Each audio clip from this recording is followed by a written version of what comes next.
so we're just going to pray before we present our project. Dear Jesus, I thank you so much for this opportunity that we have to learn more about leadership and to learn more about you through this.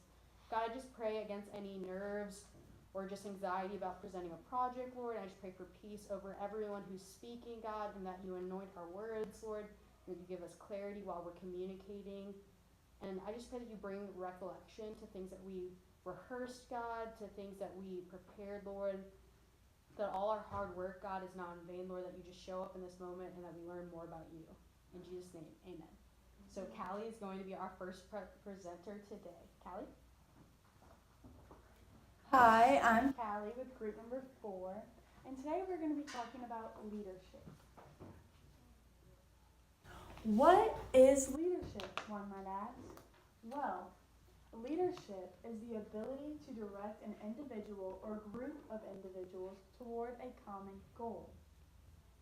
Some leaders are bossy and can cause one to do bare minimum, and some influence us to perform at the best of our ability.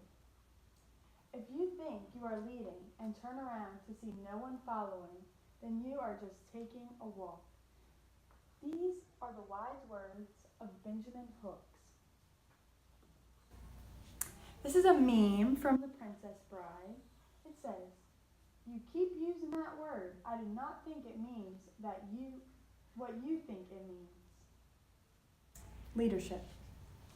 What are some good characteristics of good leadership? There's 8 characteristics. Good leaders are good coaches.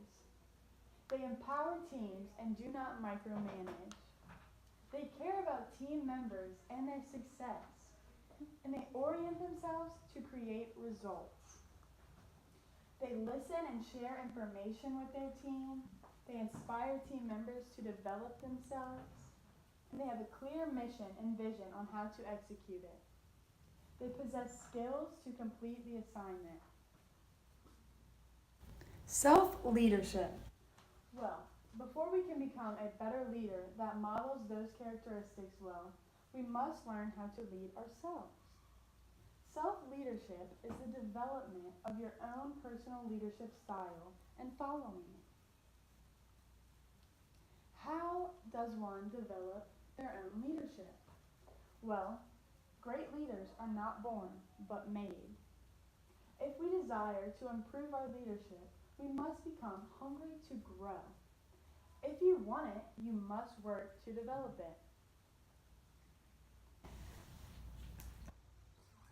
There was this one time where I had a job, and I had it for about 6 months, and I was loving it, going to work every day, until one day the management decided to just start talking terribly and very disrespectful and rude, and I just decided to quit because didn't think that was a good environment for me to be in. I just think leadership is so important and definitely influences the way someone acts or behaves. Well, thank you for listening, and now it's Gabriella Hunter to present. Hello, like she said, my name is Gabriella Hunter, and I'm going to be talking about ways to develop your leadership. So you can develop your leadership by making decisions and taking risks. Never be afraid to fail. Learn from other leaders' strengths and weaknesses. Most older leaders want to help younger leaders become better. Ask them questions about leadership and their approach to leading. The kinds of leaders are development gain. So leadership grows as the people one leads get better. Development leaders motivate people by nurturing their strengths and weaknesses of their followers. Typically, this process takes time and can be painful, but produces better team members and organization. Lead by example with their own development. TED Talks, books, seminars, podcasts, and evaluations can help develop one's leadership. In cheerleading, before we would practice, we would always pray, and I definitely think it would motivate us to be better cheerleaders and to just do everything with motivation and like God's like supernatural presence. So I think like TED Talks, books, and sermons really can boost your leadership skills. And then overload principle. So the overload principle is the principle that comes from weightlifting and athletic training, adding more and more weight in order to increase strength and progress. This principle is implemented in leadership when the leader is developing themselves or their team members. If one does not increase responsibility or authority, then the leader/team member are being static. Leaders that do not delegate tasks or assignments to the people they lead do not develop them and put weight on the bar. Leaders should also be there to support team members when they fail, much like a spotter in weight training. Missional leaders continually bringing the vision or mission or goal of the groups to mind. They often reiterate what is the why behind the what we do. This leadership style is essential in long progress projects or repetitive projects. Casting vision of the mission can influence the team members to complete assignments with excellence. The most pathetic person in the world is someone who has sight but no vision. Helen Keller. Leaders must carry the vision for their team, especially when it has not come into fruition. For cheer, our whole motivation was the work is worth it. So every time we would go do something, perform or anything, we'd say the work is worth it, the work is worth it. And now I'm gonna introduce Liz.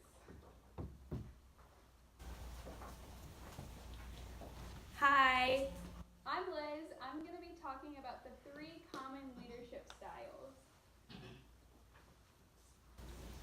The first one is positional leadership. Positional leadership is the lowest and most common form of leadership. So this would be anyone given a title. For example, your boss, your manager, where you work, the person over you that has that title. Just because they have that title does not mean that they're bad at what they're doing, but so their authority is based on the title or position that they hold. Team members follow because of authority, not because of their vision or influence. They follow because they're the people in front of them, and we are told to follow the people up who are above us, or else we'll get fired, or whatever else they're leading us in. Work tends not to be done to the best of ability, but to just enough that it is satisfactory. Following a leader that doesn't give anything but just direction, can be hard to follow sometimes, and it can make it less passionate when you're doing your work. And so authoritarian leadership is a style of positional leadership. It is characterized by directive activity without group input. This style is beneficial in emergencies and in military type situations. For example, if a house starts catching on fire, we don't have time to sit around and talk about how everybody feels about what should take place. We need somebody that's going to step up and say, this is what we're going to do, and we're going to do it now. And so this kind of leadership is beneficial in places like this, but over time repeatedly happening over and over again in places that aren't militarian or emergencies, it can become toxic and hard to follow. A leader should never stay at the style of authoritarian leadership besides just in those certain aspects. The next type of leadership is laissez-faire leadership. Laissez-faire leader does not give direction or leadership structure, but provides a hands-off approach to leading the group. So this type of leader is they more let the group do what they feel like they want to do. This is kind of more fun in an aspect of like sports sometimes, like young kids sports. You don't want to make it too like, we gotta do this, but more it creates a fun atmosphere and less pressure. Group members decide what they are going to do and complete their tasks without much insight or direction from the leader. This style can be beneficial in groups that have a set system. So over here we have another meme, because we love memes in our millennial generation. So me, a transformational leader. The people need inspiration. Inner me. They should motivate themselves. Laissez-faire. I relate with that. The last form of leadership is the democratic leader. Democratic leadership is a leader who delegates decision making to the group itself. So we are in a democratic country, and so that's why we have like the House and the Senate, because we hear input from the people. It's about what the people want. And so the whole group makes a decision, and just like the other team members, the leader has a voice as well. So the leader kind of steps down and doesn't take on the authoritative leadership style, and is more of, we are all equals here, and I'm just here to make sure that a decision is made. This style is accepted by others and is accepted by others easily, and is certainly is and in a certain setting it is effective. Examples. So, first of all, we're going to talk about Matt, who is in a positional leadership position. Matt is a manager at a coffee shop and is constantly giving orders to his employees. He often notices that he has to remind people to do what he has asked them, and then they tend not to listen, which leads him to remind them that he is the manager. The baristas never do more work than they have to on a shift, even though Matt reminds them about it.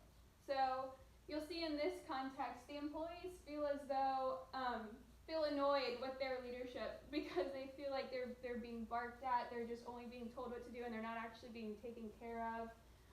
So it makes them not even want to help out the company. It makes them more just feel like, let me just get the job done and get paid for it. Next is laissez-faire leadership, and we're going to talk about Dave. So Dave coaches a youth soccer team and does not plan out his practices. He usually lets the team decide what they want to do at practice, and says that he is about just having fun. The team members decide their positions, and conflict arises. They have to solve it. And when conflict arises, they have to solve it themselves. Dave just wants them to decide and have fun without his guidance. So, in a context like this, sometimes it can get a little bit messy, but this will also allow the team members to rise up and gain leadership as they choose to help others decide and step up. So the next part is a democratic leader. Sarah is the head of the party planning committee. They are planning Matt's birthday, and they all decide on a theme. The group wants to throw an 80s theme party, and they are getting directions from Party City. Sarah lets the committee decide what to buy and how much to spend. So, as you can see, Sarah's more of an organizer of what's going on, and she's not saying, this is what we're going to do and this is how we're going to do it. She's saying, you guys decide, I'm just here to help out. And so, next we're going to have Abby come speak about situational leadership.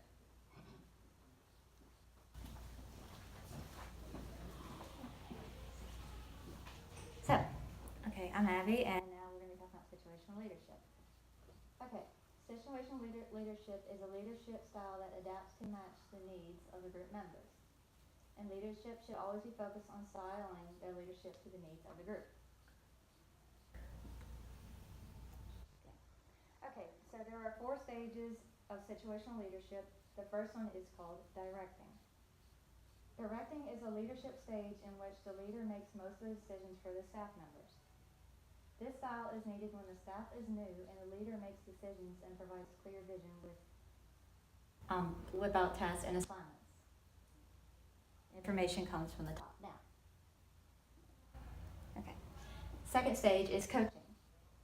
Coaching is a leadership stage in which the leader will not direct the staff member, but rather analyze their weakness and offer correction.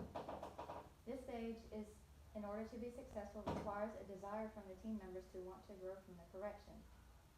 So they want feedback and to know in case they're doing something wrong, they want to know how to do it better. It's a two-way street, and both the leader and the team member / followers grow if the mindset is correct for both parties. Third stage. The third stage is called supporting.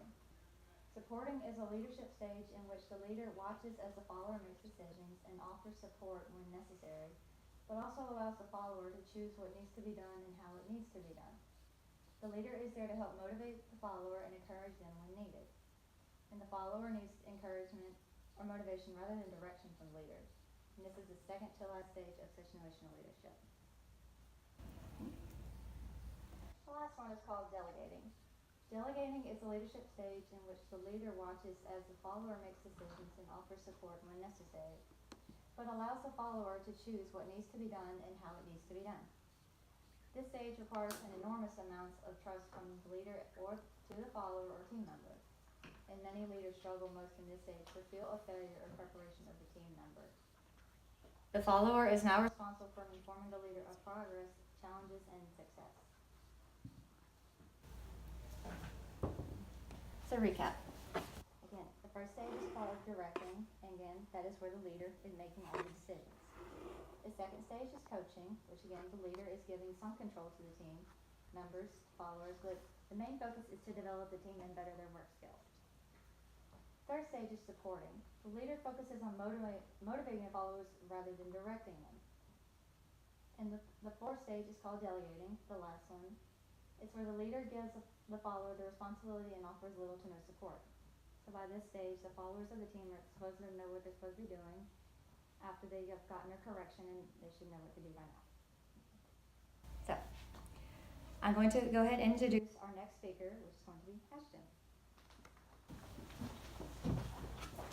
Hi, my name is Ashton. Today I'm going to be talking about servant leadership, and this is probably the coolest, probably most that I'm most passionate about when it comes to leadership.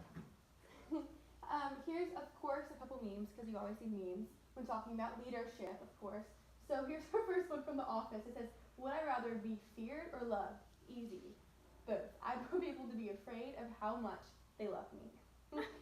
Okay, and here's like a little more serious example of servant leadership.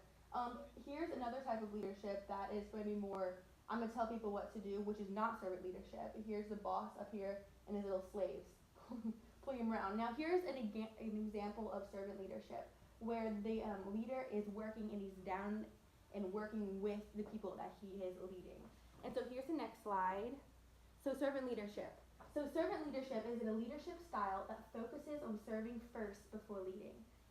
Many first thoughts are about Christianity or ministry, but on the contrary, many secular leadership authors write about servant leadership and its benefits. This style can be observed through the leader's actions and attitude. A couple examples that I wanted to briefly mention of servant leaders would be people like Jesus. People like Jesus are not just mentioned in Christian history, but also around the world. He's acknowledged as an amazing servant leader, someone who served the people around him by healing, by miraculous works, and by teaching them what it is to be a better person. And another example that I love is Martin Luther King Jr. He was one that didn't just tell people this is how you need to live, but he sat down and he lived it, and he lived out the actions that he taught, and so he changed history. And so here's the second. We have some concepts of leadership. Okay. Number one, commitment to growth. This commitment is not just to themselves, but to their followers. They understand the better they get, the healthier the company or organization gets. Concept two, listening and understanding. Servant leaders listen rather than talk, and understand rather than wanting to be understood. These leaders are secure in their leadership, that they are able to listen to opposing views from their team, and they also create an atmosphere where their team feels safe enough to disagree with their leader. Third concept, empathy and acceptance. This is probably my favorite. They recognize that just like their followers, they are broken people as well. When mistakes happen, they discuss the issue and not the person. They love their followers and teams in the midst of brokenness. The fourth concept, healing. Focus on their followers and see what their needs, when their needs change, and how to help them achieve restoration. Concept 5, foresight and awareness. They look at the organization, staff, and mission to make decisions for the future. They are aware of current problems and concerns, but they also predict future problems. Many of this decision making comes from guidance of the Holy Spirit and their gut instinct while being aware of the current information. 6th concept is persuasiveness. They have influence and they have been given permission to lead those around them. Honesty, knowledgeable, and competent are some of the reasons how you are persuasive. But persuasion is never manipulation. It is leading by giving vision for the direction you and your team are going that causes them to want to follow you. 7, building community. Allow everyone to feel comfortable in communicating with the group and in the group. One way to build community is by social events outside of work or outside of the organization. And it's also helpful to know what styles are on your team and how you can appreciate them in the way they appreciate it. Focus of leaders. First focus. Leaders must focus on the issue, not the person or the group. Focusing on the problem allows one to come to a logical and beneficial conclusion. When one focuses on the person and not the issue, the confrontation becomes emotional and hurtful. Coming to a solution is unlikely.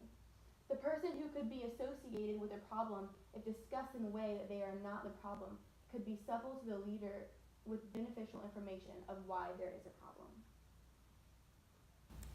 All right, next I'm going to introduce Sabina. She's going to talk about our second focus.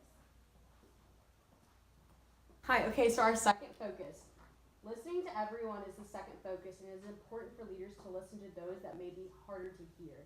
So situations where people are harder to hear, maybe it's someone in your group that's shy, they typically are more reserved, they're not as outgoing, or they may be in a lower position, they may be in a position that they're not naturally heard, they might not be a leader.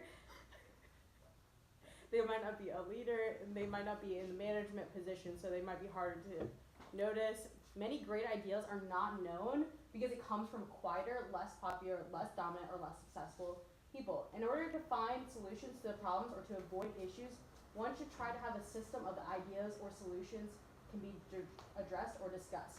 So one helpful way that this can be done is by having a suggestion box, by doing a forum, by doing an online quiz.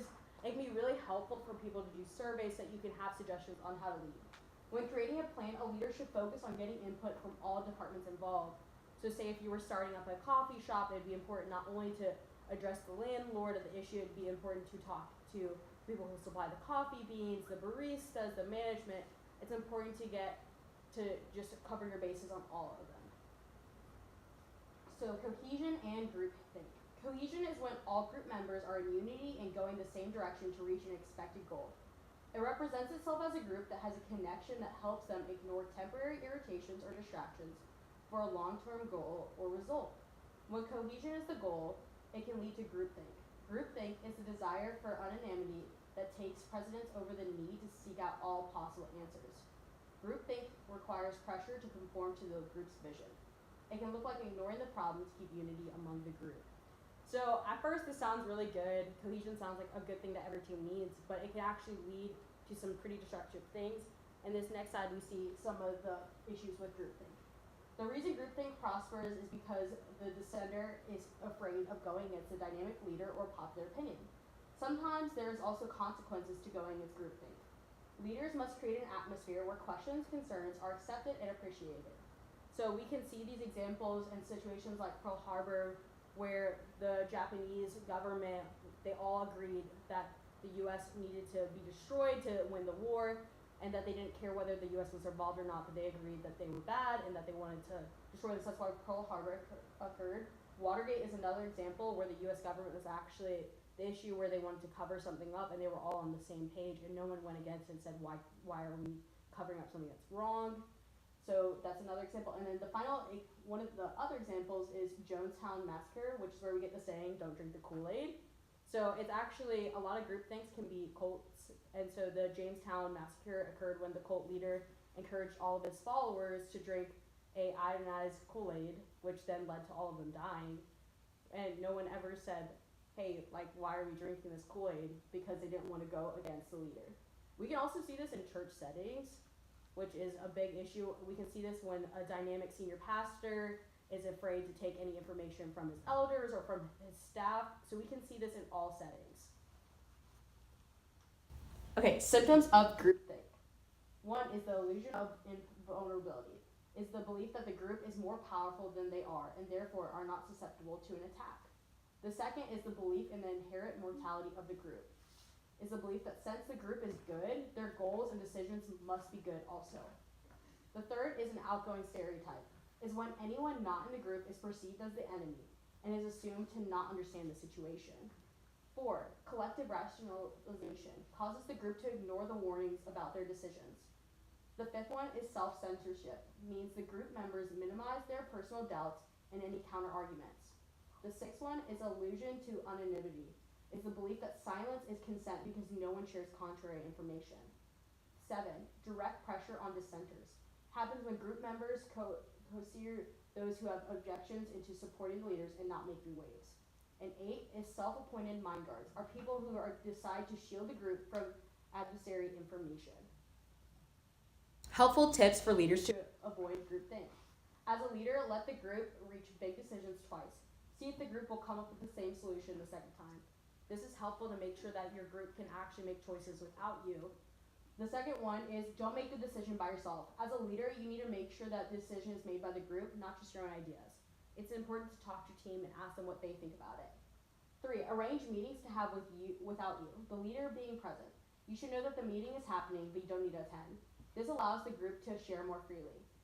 4. Appoint someone to be the devil's advocate. If you're not familiar with this term, it means that people in the group are assigned to challenge the proposed solution. They are to stay level-headed and unemotional about the plan. They are allowed to ask the hard questions without being chastised by the group. They can look for problems without retribution. 5. Divide the larger group into smaller groups and see if they reach the same conclusions. Many members might ask the question in a group of 7 that they want to ask in a group of 25 or more. So this is very beneficial, especially for big projects that you're pushing toward to get the team comfortable into a place that they feel like they can talk about it. I particularly like the one about having a meeting where the leader isn't present, because I think sometimes we're afraid to bring our opinion about something or we're afraid to go against something because we're afraid the leader will judge us or that there'll be consequences to going against their vision. So General Patton has an excellent quote, and it says, if everyone is thinking alike, then someone is not thinking. And he means by this that if we all have the exact same idea and nobody is opposing it, are we really thinking about the idea or are we just going along with what the leader has said? So why is good leadership important? Everyone in a place of leadership has a responsibility to answer to God for how they lead. Good leaders are responsive to what God is saying and their followers are saying. They serve the needs of those you lead around you. They serve the needs of those you lead and that are around you. Whether you are a follower or a leader, be a good one, not corrupt or deceitful. I think it's important to remember that in order to be a good leader, we also need to be good followers. And being a good follower can mean that we don't talk bad about the leader, that we respect them, we respect their authority. And then being a good leader can mean that we love our people, that we want to restore them, that we want to be better to them. And so we have just finished our conclusion on leadership, the different styles of leadership, the main focus of leadership, and the different conflicts that can arise in leadership. And so this is our works cited sheet. I took a lot of information from How Successful Lead by John Maxwell, and then our assigned book, Becoming a Better Communicator. Thank you so much. We're done. Woo!